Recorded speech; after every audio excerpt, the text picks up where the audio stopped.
竹子是人们喜欢的一种植物，它四季碧绿，生意盎然，虚心、劲节、直干、凌云，有高风亮节和画中四君子之美誉。古人爱竹如命，有不可一日无此君之说。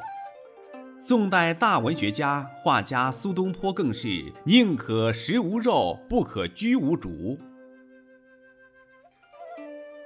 中国画中以竹子为题材的水墨画有着悠久的历史。相传唐代的吴道子、五代的李夫人都是画竹的高手。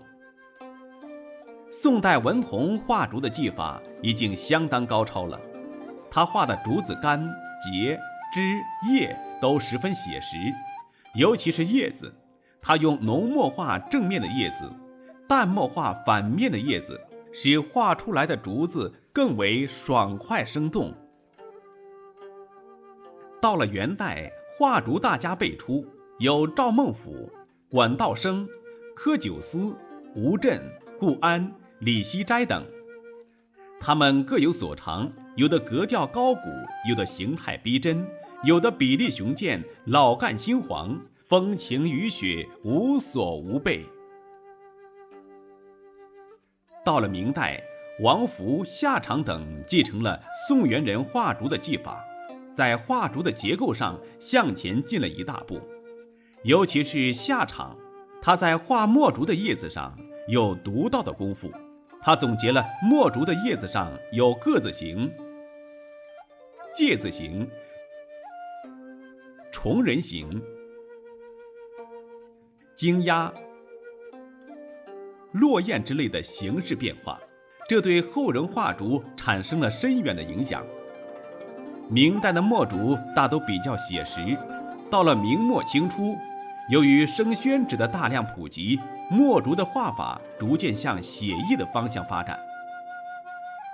清代画家石涛即是这种画法的代表人物，他画的墨竹用笔奔放，水墨淋漓，浓淡干湿一气呵成。清代的郑板桥、李产、罗聘等也都在写意方面前进了一步。清末的吴昌硕和蒲作英都以羊毫笔画竹，因笔中含水量大，画出来的竹子都有泼墨的效果。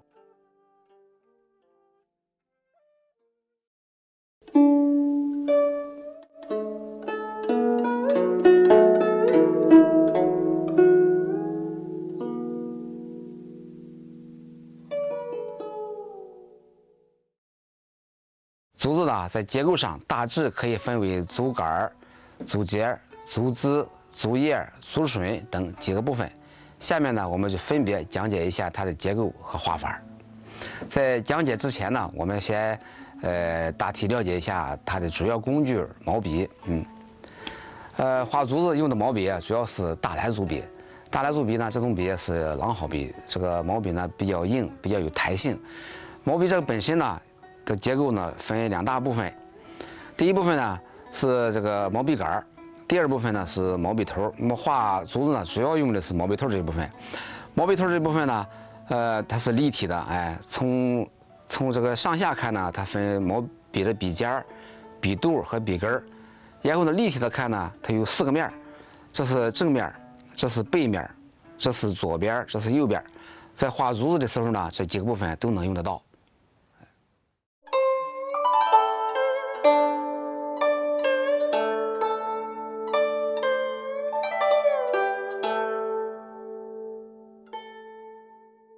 不管粗竹竿和细竹竿呢，这个用墨都是用淡墨来画，所以呢，用墨非常关键。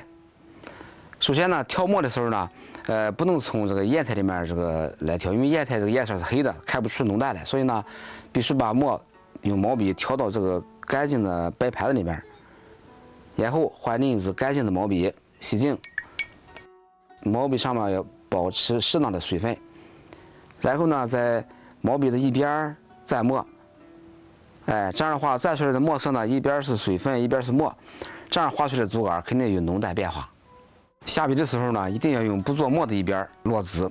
竹竿呢分3部分来完成，第一呢要起笔，行笔、收笔，起、行、收。画小竹竿呢，要以中锋为主，画出来的这个竹竿呢有变化，因为它是圆的嘛啊，或者是一边纵一边带，或者呢画出来的竹竿呢两边纵中间带。用笔的方向，如果是一边纵一边带呢，就用毛笔的侧面下笔；如果要是画成两边纵中间带呢，就要用毛笔的背面下笔。画粗毛竹呢，应该选用大型的斗笔。画的时候呢，首先要把毛笔洗干净，在毛笔上挑一个中性的墨，然后在毛笔的笔根加重墨，再在毛笔肚上再点清水。然后呢，在不着墨的这边开始画。画粗毛竹这个竹竿行笔的时候呢，一般侧锋行笔，同样是起笔、行、收。这画粗毛竹的另一种办法啊，也是同样用大型的斗笔。首先呢，把毛笔在清水里面洗干净，毛笔上面保持适当的水分，然后呢，在毛笔的一侧再墨，用不蘸墨的一侧下笔。同样是起笔、行笔、收笔，起笔、行笔、收笔，起、行、收。这样呢，画出来的竹竿同样也是圆的，墨色有浓淡变化。一棵完整的竹子呢，中间节长，两头短。开始的时候啊，一节比一节要长，到中间部位呢是比较长的，然后呢，到竹子梢的这部位再短。所以呢，要画竹竿中间往下这部分呢，画的时候一节比一节长；如果画上面这一部分呢，可以一节比一节短。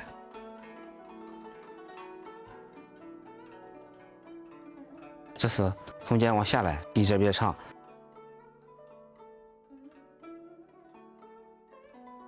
中间往上这一部分呢，所以就应该一节比一节短了。先从长的开始。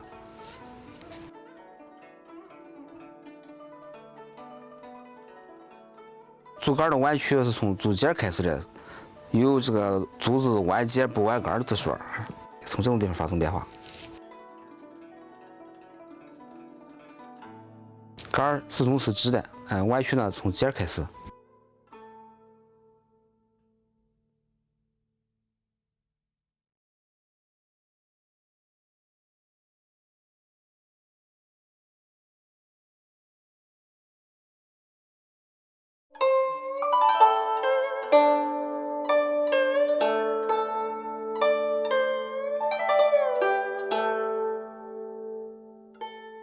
竹节在不同的情况下有不同的画法，一共有3种画法。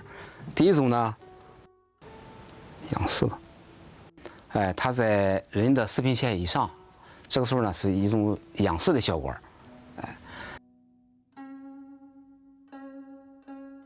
第二种呢是处在人的视频线中间，这时候呢是一种平视。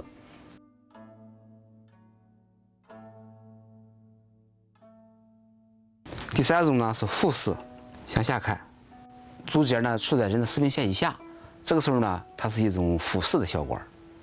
在这3种不同的情况下呢，它就有不同的点法了。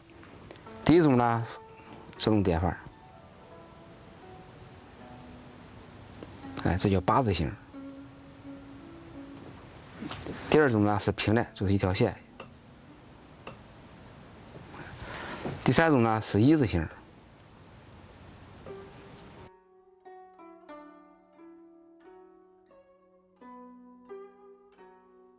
点竹节的时候啊，应该用重墨，时间呢应该在这个竹竿的墨色将干未干的时候，8分干。一般画粗毛竹的竹节应该用向上弯曲的这个办法，因为都是仰视的。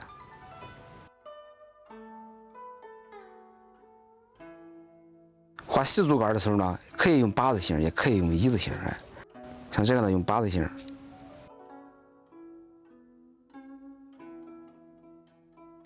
这个呢，可以用一字形，因为它向下和向上透视不一样。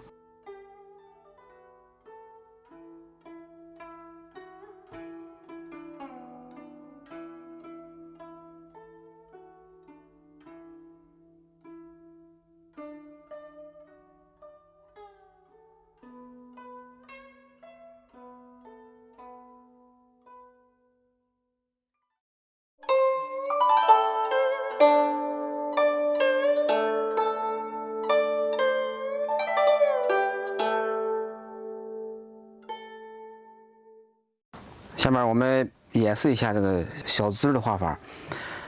竹子的小枝呢是从这个竹节分离出来的，一般呢一个竹节可以分出2个小枝来。当然了，这是北方的竹子，南方的竹子呢可以分很多枝儿，但是呢，一般国画里面表现的呢都是北方这样的竹子。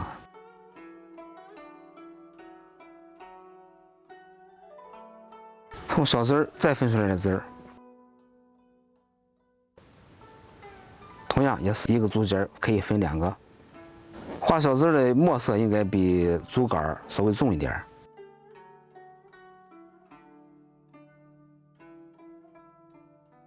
分出来的2个小枝呢，角度不能一样，就是两边主枝和次枝中间这个角度啊，要稍微有点变化。再一个呢，画小枝的用笔啊，应该用书法当中的行书来表现。行书的特点就是每一笔都有连贯。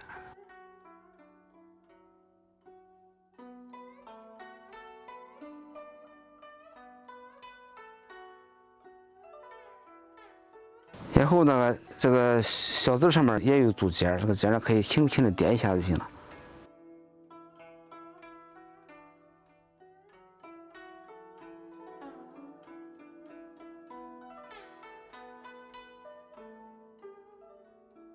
竹枝呢，在1年4季春夏秋冬或风晴雨雪所表现的形态是不一样的。下面我们具体来表现。春天的竹子呢，它这个不受风雨的影响，所以它的小枝变化比较自如一些。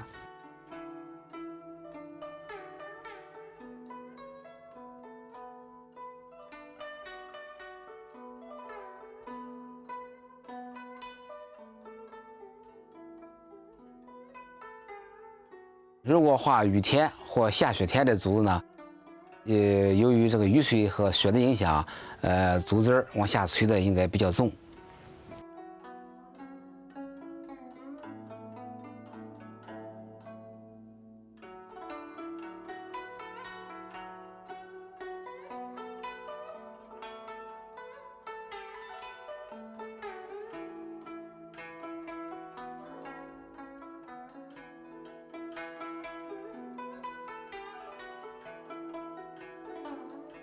风中的竹子呢，因为风啊向一边刮，所以呢，这个竹枝啊也应该表现出这个动势来。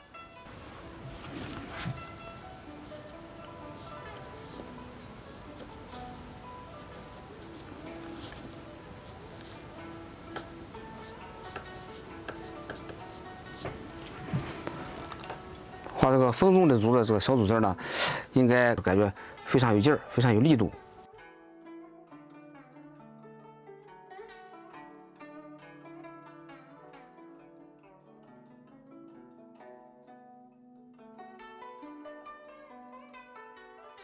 冬天的竹子呢，它这个停止生长了，所以向里收梢。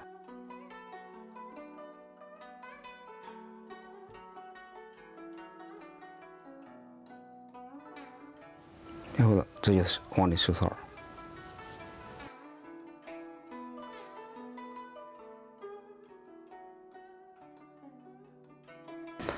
也叫丁香头，所以呢，画谱里面都叫它丁香头。